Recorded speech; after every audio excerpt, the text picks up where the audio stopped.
In today's video, we'll start with our new chapter, Journal. Journal वो book है जिसमें हम बिजनेस ट्रांजैक्शंस को रिकॉर्ड करते हैं. ये वो फर्स्ट स्टेप है जहां पर हम date wise, that is in chronological order, we record a business transaction. And in business only those transactions are recorded which can be expressed in terms of money. Journal chapter में ही हम जो rules of debit and credit जो हमने last video में पढ़े थे उन्हें अप्लाई करना सीखेंगे. Rules of debit and credit are applied in the chapter journal while the transactions are recorded in the books of accounts. So let us read the meaning of journal together. Meaning of journal. It is a book of original entry or we can say it is a book of prime recording. जहाँ पर first time आपकी business transaction record होती है. It is a basic book in which business transactions are recorded in chronological order. Here chronological order means that the transactions are recorded date wise. आप date wise transactions को record करते हो. अब आप business में transactions record तो कर रहे हो, पर क्या प्रूफ है कि ये ट्रांजेक्शन एक्चुअल में टेक प्लेस हुई थी? इसके लिए अकाउंटेंट अकाउंटिंग वाउचर्स बनाता है जिन्हें सपोर्ट करते हैं सोर्स डॉक्यूमेंट. सोर्स डॉक्यूमेंट वो बिल्स हैं, वो इनवॉइसेस हैं, वो कैश मेमोज हैं जो एक एविडेंस की तरह एक्ट करते हैं कि yes a particular business transaction has taken place. Let us read. It is prepared from accounting vouchers. See, journal is being prepared from accounting vouchers and vouchers are prepared from source document, and these source document are cash memo, invoices, bills, etc. The process of recording transaction in journal is known as journalizing. वो process जिससे हम journal में business transactions को record करते हैं उस process को कहते हैं journalizing. This is the format of journal in the books of, जिसकी books में हम transaction कर रहे हैं, जो भी proprietor है, owner है, then you will write journal. Date wise you will record the transaction. Here the debit and the credit aspect of the transaction will be recorded.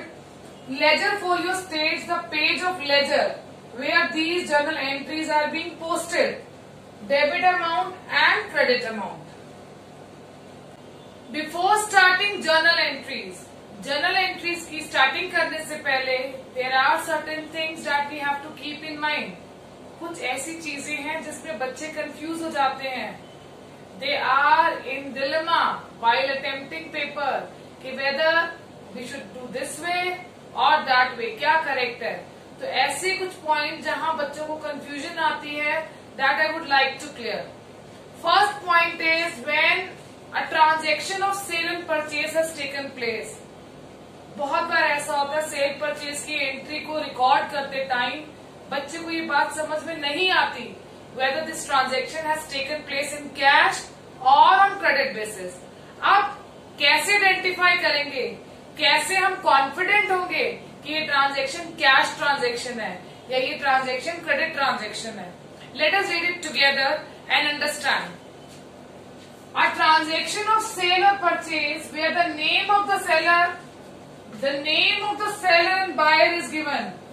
Buyer का या सेलर का नाम गिवन है सेल परचेज की transaction में, और ये बात कहीं नहीं स्टेटेड कि कैश इन्वॉल्व था या नहीं था, तो ऐसी ट्रांजैक्शन को हम क्रेडिट ट्रांजैक्शन मानेंगे.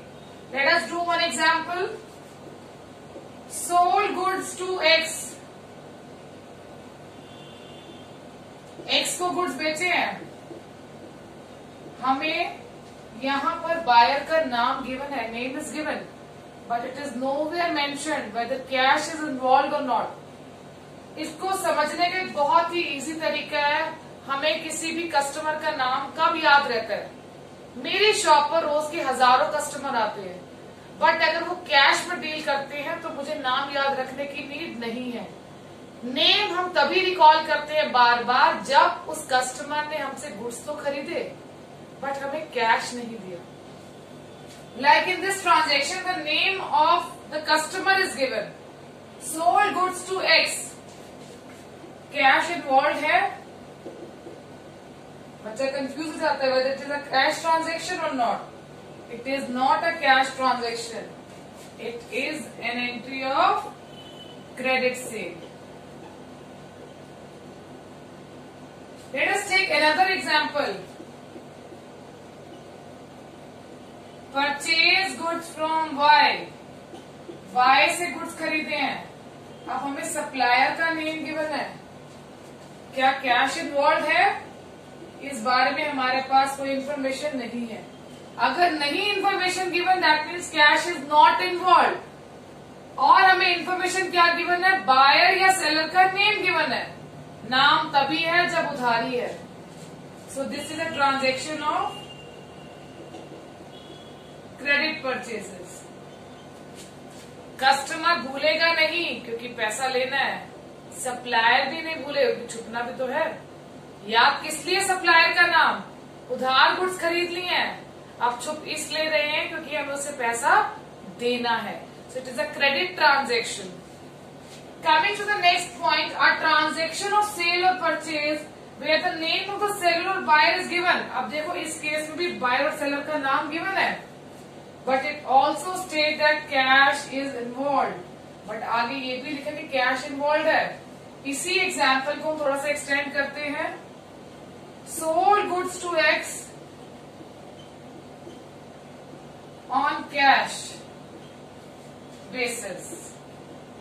आपने कैश में गुड्स बेचे हैं एक्स को. अब नाम रखने की क्या जरूरत है? आपको नाम याद नहीं भी रहेगा तो चलेगा. चलेगा क्यों? क्योंकि कैश मिल चुका है. So this is cash sales. Second transaction, purchase goods from Y on cash basis. Again लिखा है हमारे पास सप्लायर का नाम तो गिवन है, बट आगे ये भी मेंशन्ड है that this transaction has taken place on cash basis. जब कैश दे दिया हमने सप्लायर को, फिर डरने की क्या बात है? आप कहीं भी मिल जाए, छुपने की जरूरत नहीं है. याद रहे ना रहे, कैश तो पे कर चुके हैं.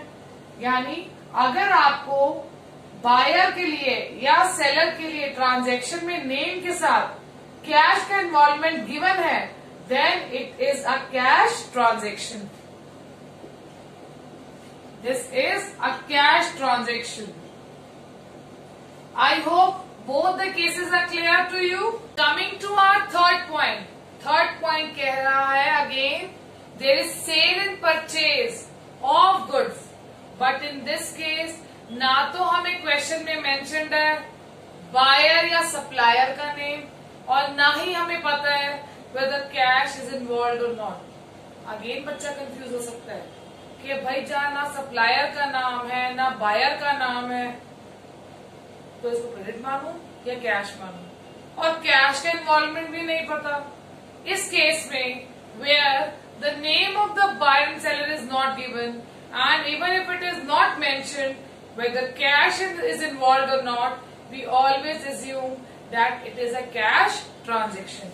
For example, it is given sold goods.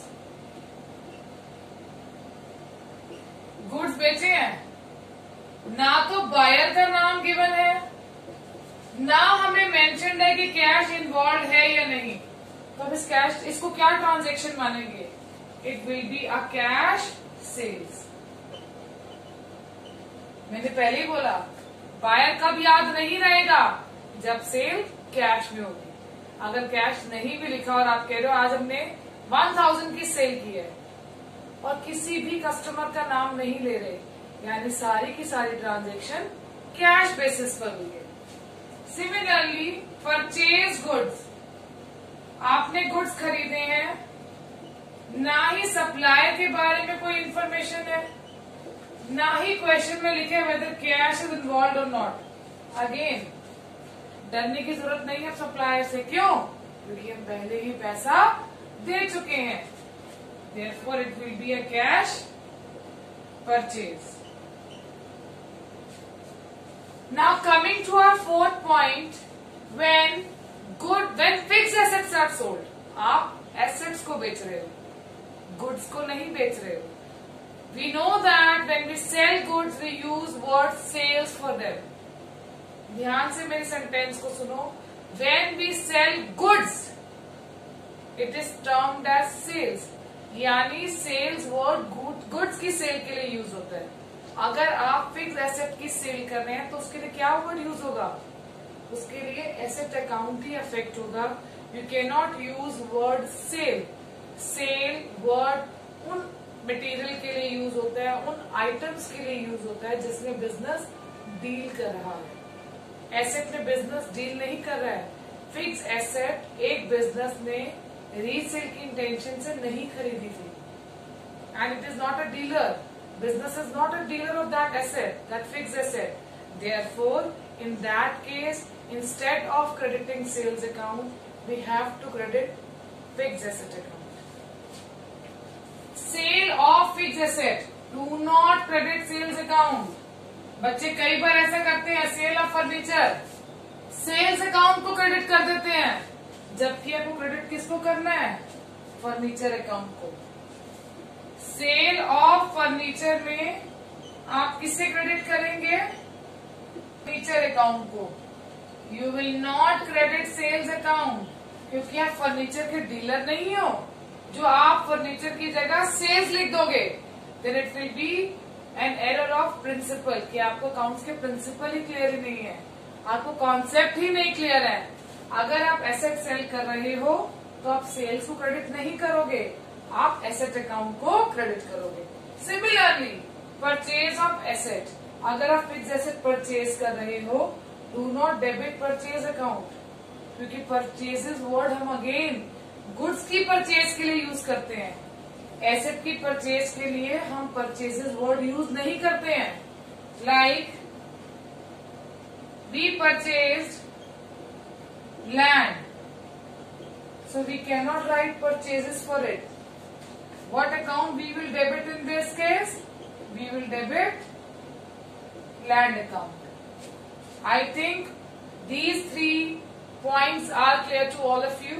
जब एक बिजनेस अपने एक्सपेंसेस की पेमेंट कर रहा है और अगर पेमेंट के साथ एक्सपेंसेस के आपके पास जिस पार्टी को आप पेमेंट कर रहे हो उसका नेम गिवन है, then in that case also there is no need to write the name of the party, but we will always debit expense account.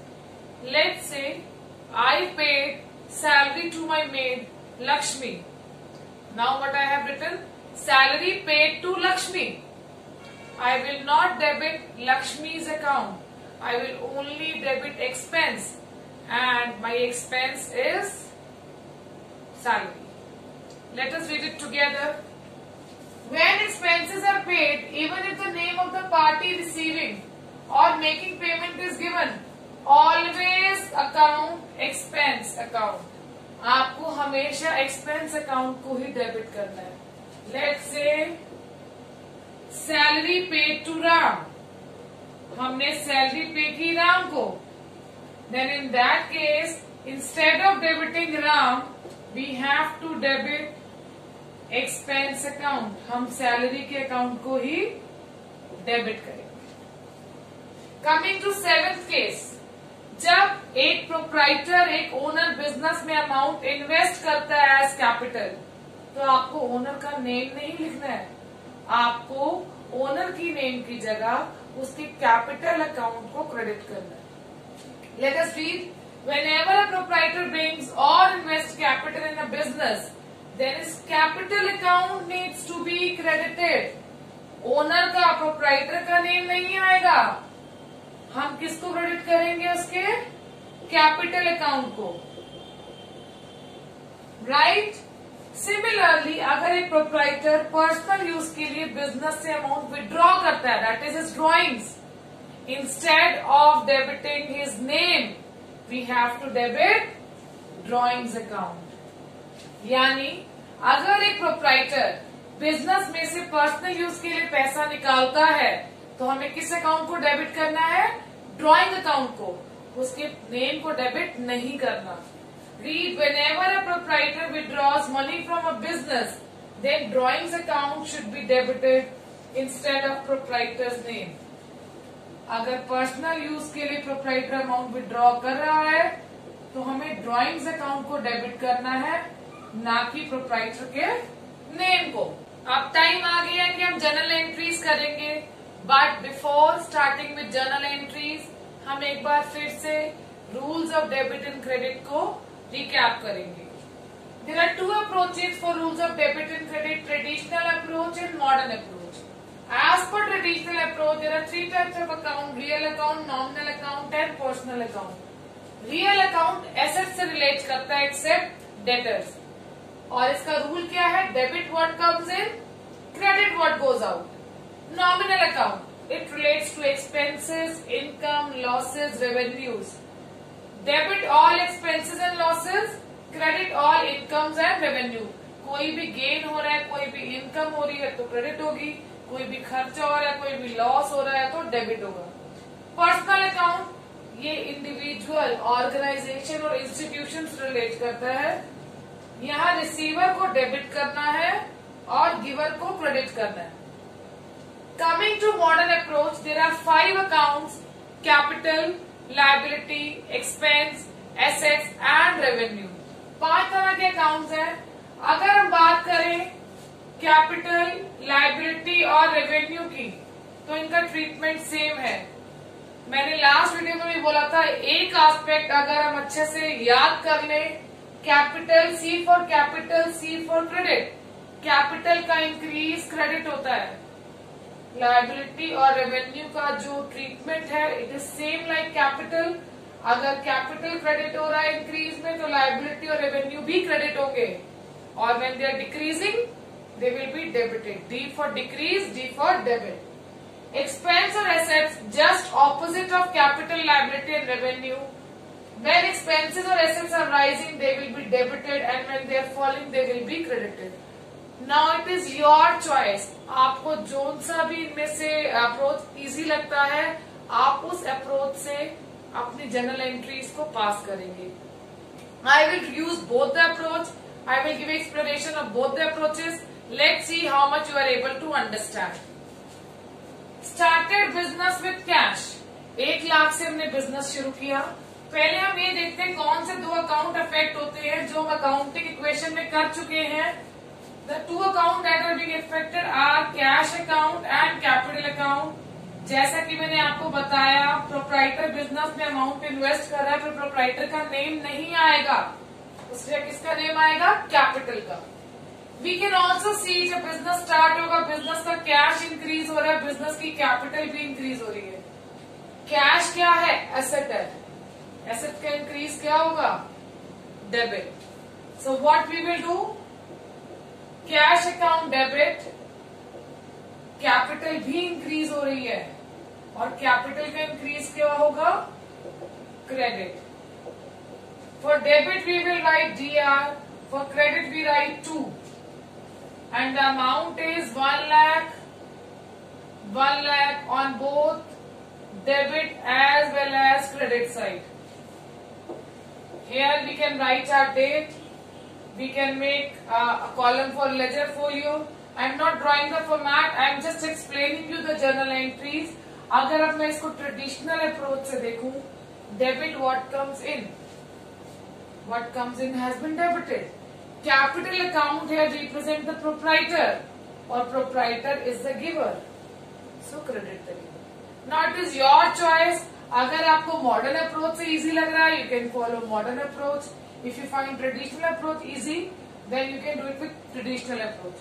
C it is very much important कि पहले rules clear हो जाएं. अगर rules clear नहीं होंगे और आप journal को प्रैक्टिस करेंगे, then maybe you will be confuse and you can find mistakes when you will attempt your papers. Purchase land for ₹28,000. अभी मैंने आपको पढ़ाया कि अगर आप एसेट को परचेज कर रहे हैं, here asset means I am talking about fix assets. हमने एक फिक्स एसेट खरीदी, लैंड, जिसमें बिजनेस डील नहीं करता, तो हमें क्या वर्ड यूज करना है? We will not use word purchases, क्योंकि परचेज हम किसके लिए यूज करते हैं? गुड्स के लिए.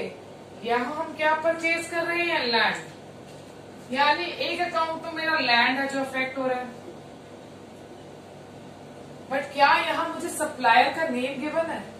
नहीं. सप्लायर को याद भी नहीं रखेंगे. क्यों? क्योंकि भाई हम उन्हें कैश दे आए हैं. यानी जो दूसरा अकाउंट हमारा अफेक्ट होगा वो है cash. We can see in this transaction land and cash is decreasing, हमारे पास लैंड आ रहा है बट हमारा कैश डिक्रीज हो रहा है। अगर हम मॉडर्न अप्रोच को देखें, land is increasing so land debit होगा, बट कैश इज डिक्रीजिंग तो कैश क्या होगा, credit. So what general entry we can pass, we write land account debit to cash account. Traditional approach से और भी आसान है, debit what comes in, what is coming in, land, credit what goes out, what is going out, cash. Third transaction, sold goods. ना ही यहाँ पर customer का नेम है, ना यहाँ मेंशन्ड है कि वेदर कैश इज इन्वॉल्व और not, but if the name of the customer is not given, we'll assume that the transaction has taken place on cash basis. कौन से दो अकाउंट्स इन्वॉल्व हैं? We have sold goods. तो goods की sale के लिए हम क्या वर्ड यूज करते हैं? Sales account. And other account which is being affected is cash. Now we can see when we are selling goods, जब हम गुड्स बेचेंगे तो हमारे पास कैश आएगा. What comes in is debited. हमने कैश अकाउंट को क्या किया? Debit. But here we are selling goods. Sale of good is revenue, हमारी इनकम है, और इनकम क्या होती है as per traditional approach? Credit. अब अगर हम इसे मॉडर्न अप्रोच से देखें तो हमारी कैश इंक्रीज हो रही है. अगर एसेट इंक्रीज होगी तो क्या होगी? Debit. Also our revenue is rising, हमारा रेवेन्यू भी बढ़ रहा है. रेवेन्यू का इंक्रीज क्या होगा? Credit. So entry will be cash account debit to sales account. Another transaction is purchase goods for ₹12,000. Again ना हमारे पास सप्लायर का नेम है, ना यहाँ मेंशन है कि कैश इन्वॉल्व है या नहीं. We'll assume that this is cash purchase. Goods की परचेज के लिए जो हम वर्ड यूज करते हैं that is purchases account, and the another account that is being affected is cash. अब यहाँ हम कैश पे कर रहे हैं when we are purchasing goods. Purchases हमारा एक्सपेंस है as per traditional approach. So purchases are debited because it is our expense. And cash is credited because what goes out is credited. So we are writing to cash account. And the amount is 12,000 debit amount and 12,000 credit amount. Now अगर हम इसको modern approach से देखें, traditional में भी मैंने बोला purchases are expenses, modern approach में भी this is our expense. Expense बढ़ रहे हैं जब आप परचेज कर रहे हो. जब एक्सपेंस बढ़ेंगे तो डेबिट होंगे. यहाँ हमने परचेजेस को भी डेबिट किया. Also our asset is decreasing, तो एसेट का डिक्रीज क्या होगा? क्रेडिट होगा. So I have credited cash account. In this our expenses, purchases are rising and our cash asset is falling. Purchase of goods on credit. How I can say it is on credit? Because in this case now the name of the supplier is given, और cash involve है या नहीं ये नहीं लिखा. नाम याद है क्योंकि हमने गुड्स क्रेडिट पर खरीदी. So what entry we will pass, उससे पहले हम देखेंगे कौन से अकाउंट्स हैं जो अफेक्ट हो रहे हैं. Purchase goods. गुड्स की परचेज के लिए जो वर्ड हम यूज करते हैं, जो अकाउंट हमारा अफेक्ट होता है, it is purchases account. And from whom we are buying these goods? Ram. Now we know that we are purchasing goods, so our expenses are rising, also our liabilities rising, क्योंकि हम supplier से उधार सामान खरीद रहे हैं. Purchases हमारा expense है. नॉमिनल अप्रोच से भी हमारे एक्सपेंसेस डेबिट होते हैं. इवन मॉडर्न अप्रोच में अगर हमारा एक्सपेंस इंक्रीज हो रहा है तो डेबिट होगा. यानी परचेजेस अगर एक्सपेंस है तो हमेशा डेबिट होगा. So purchases account debit to credit के लिए क्या वर्ड यूज करा? टू. राम. हमने राम को क्रेडिट इसलिए किया As per traditional approach, Ram is the giver, and as per the modern approach, Ram is a liability because Ram हमारा creditor है और हमारी liability जब increase होती है तो credit होती है. So we write to Ram. Either we can write the name, or if you want to write account, we have to put apostrophe s. Ram's account. तो ज्यादा इजी अच्छा यही है कि हम सिर्फ टू राम लिखते हैं, only to Ram. Amount is 10,000, 10,000 on both debit and credit columns of amount. Purchase goods from Ram for cash. अब यहाँ पार्टी का नेम भी गिवन है और कैश भी गिवन है. जब कैश पे करती तो पार्टी का नेम याद रखने की नीड नहीं है. That means we are making purchases, but this time these purchases are made on cash basis. अब आपने गुड्स खरीदे और आपकी कैश कम हो गई. अभी बताया परचेज ट्रेडिशनल अप्रोच और मॉडर्न अप्रोच दोनों में ही एक्सपेंस है and expenses are debited.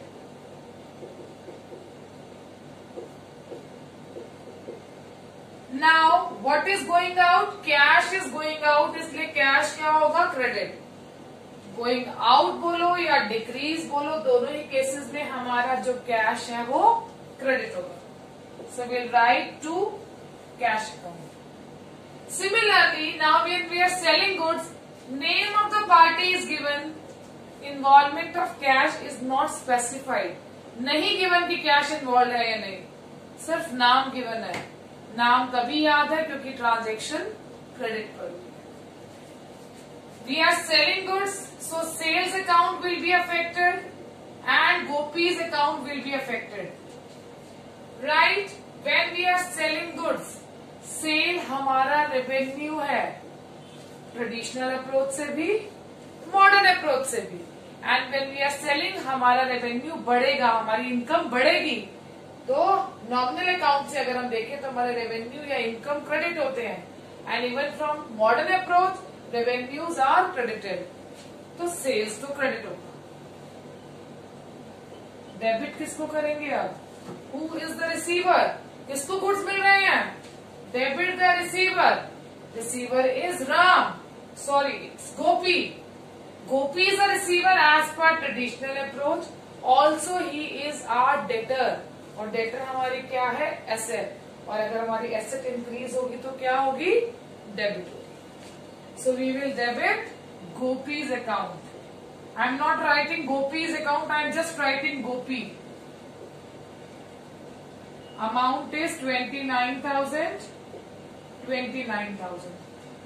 You can solve n number of transaction.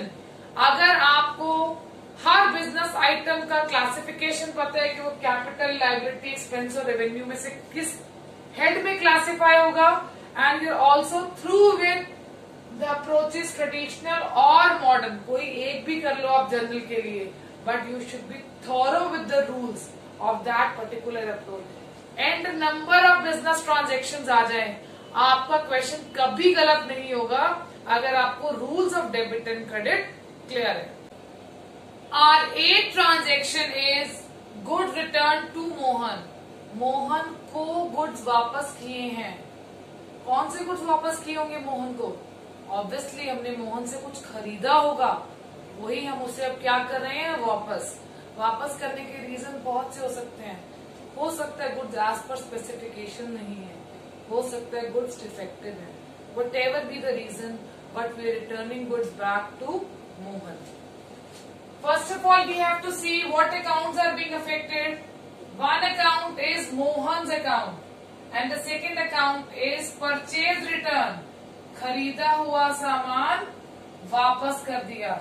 What ever goods we have purchase we are returning them back. अगर ट्रेडिशनल अप्रोच देखें तो मोहन इज रिसीवर, और receiver को क्या करना है हमें? Debit. So debit the receiver, Mohan will be debited. And credit what goes out? Goods are going out, but what goods are going out? What the one we have purchased. For that we will use the account purchase return account.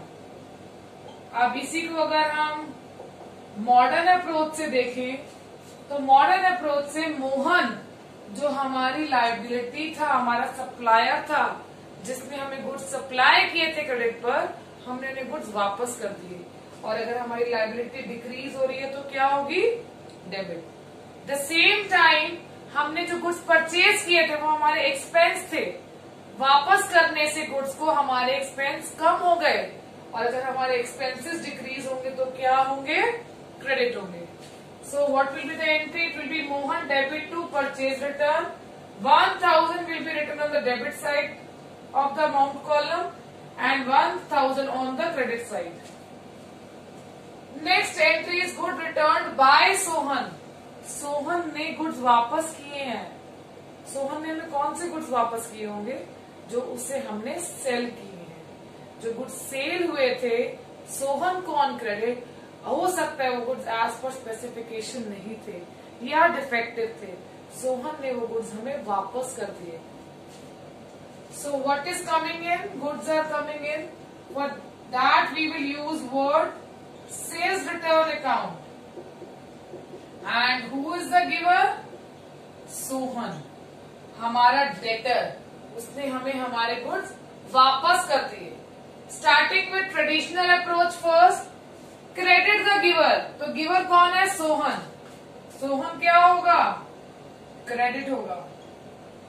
Goods are coming back and the reason for coming back of the goods is sales return. So sales return account will be debited. What comes in is debited. But if you talk about modern approach, Sohan हमारा debtor था, हमारी asset थी, asset decrease हो रही है तो credit होगी। Similarly sales return हमारे रेवेन्यू को डिक्रीज कर रहा है, रेवेन्यू डिक्रीज होगा तो क्या होगा? डेबिट होगा। Next transaction, 10th transaction, rent paid ₹1000 और it is written rent paid to landlord ₹1000। Landlord party का नेम गिवन है। मैंने अभी आपको बताया इस वीडियो में, अगर आप एक्सपेंस की पेमेंट कर रहे हैं और पार्टी का नेम मेंशन्ड है, आप पार्टी के नेम को इग्नोर करेंगे और आप सिर्फ एक्सपेंस अकाउंट को ही कंसिडर करेंगे for debiting the account. Now here rent account is affected as well as cash. अगर हम ट्रेडिशनल अप्रोच देखें तो रेंट हमारा एक्सपेंस है, expenses are debited. Modern approach से देखें तो ये एक्सपेंस इंक्रीज हो रहा है, again it will be debited. That means from both the approaches we can see expense हमारा डेबिट होगा। कैश क्रेडिट हो रहा है as per traditional approach because it is going out. Traditional approach में हम देख रहे हैं cash is going out, so we are crediting it. Modern approach से देखें एसेट डिक्रीज हो रही है तो क्रेडिट होगी। दैट मीन्स दोनों ही केसेस से, दोनों अप्रोचेस से we can conclude that cash has to be credited and amount is ₹1000. I hope the rules of debit and credit as well as the treatment of simple business transaction are clear to you. Stay connected. In our next video we will learn compound entries, also opening entries as well as special transactions will be discussed. Stay connected. Thank you for watching this video.